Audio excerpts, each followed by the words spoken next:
Hey guys, for today's video, we are going to review the bengkong of our mugs. Tingnan nyo naman guys kung gaano kalaki yung bengkong ng mugs natin. Minalas talaga tayo guys.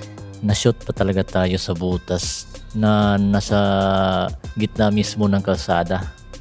Pero nagpapasalamat pa rin tayo no, kasi hindi tayo natumba. Pero yun nga lang, bengkong ang ating mugs. At dahil wala pang available na shop na maaaring mag-align ng ating mugs, ay temporarily nilagyan muna nila ng interior para kahit papaano ay makatakbo pa tayo. Pero sa huli guys, nakapag-desisyon tayo no, na palitan na lang ng bagong pares ng mugs ang ating Raider 150 Fi. So ang pinalit nga pala natin na mugs guys ay ang RCB 5 Black. Meron siyang 5 spokes. Yung ibig sabihin pala ng spokes guys, yun pala yung ano niya, parang anong tawag dyan, yung parang sanga, ano ba yan? So 5 siya guys.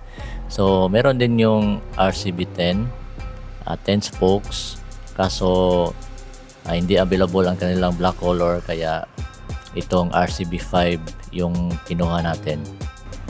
At saka makikita nyo guys, yan, binabaklas na yung mga gulong natin at tinatanggal na din yung mga disc brake, kasi yun pa rin ang gagamitin natin na mga disc, yung stock ng ating Raider.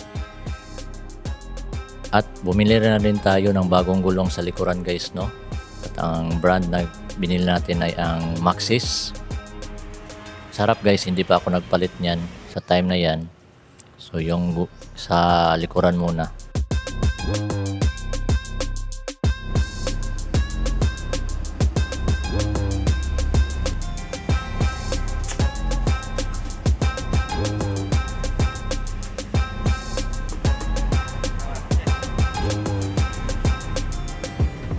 At sa wakas guys no, natapos na din ang pag-install ng ating bagong mugs at ito na yung itsura niya ngayon. Wow! Yan, kinarga natin yung luma nating mugs sa likuran guys. Ito, maganda naman yung ano niya. Naninibago pa lang no, kasi galing tayo sa stock. Yan.